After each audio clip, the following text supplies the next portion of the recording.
آيس كريم منزلي اقتصادي سهل، يوجد في 5 دقائق.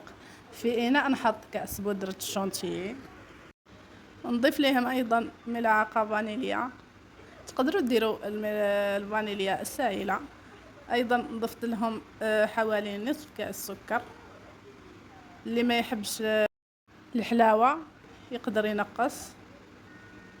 ضفت لهم أيضا 2 كيسان ونصف حليب بارد، يكون بارد مليح. لازم يكون الحليب بارد بزاف باش هكذا تطلع معنا الشونتي نتاعنا. نضرب مليح كما راكم تشوفوا بالباتو حتى يصبح الخليط كثيف. هنا قسمت الخليط نتاعي على نصفين ودرت هاد الالوان كما راكم تشوفوا، هادو هما اللي توفروا عندي. درت اللون الاصفر والاحمر،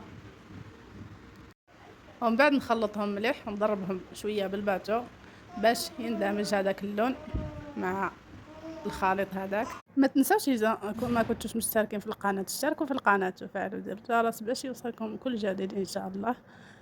نكملوا الخليط نتاعنا كما راك تشوفوا، نخلطوه بيان ومن بعد نولوا نجيبوا الباتو ونضربوه به.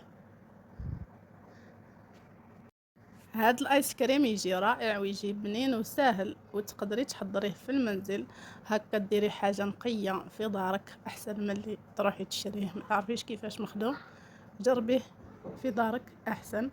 نكملوا نخلطوا كما راكم تشوفوا، وتبعوا الفيديو من الاول حتى الاخير هكا باش تفهموا كامل الاسرار نتاع نجاح الايس كريم.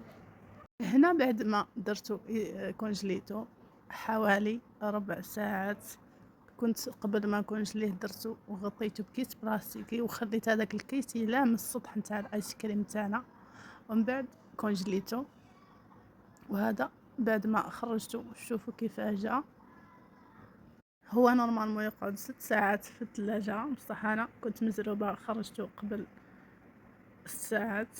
وهنا نروح نديرو كيما هاك نديرو في الكيسان، وهذه هي النتيجة. جاء اكثر من رائع ما شاء الله. نتمنى انكم تروح تجربوه حالا وتستمتعوا بالبنه ديالو. جاء روعه قمه في البنه. نتمنى انكم تجربوه وتردوا لي الخبر، وما تنساوش تشتركوا في القناه وتفعلوا زر الجرس اذا ما كنتوش مشتركين. والسلام عليكم.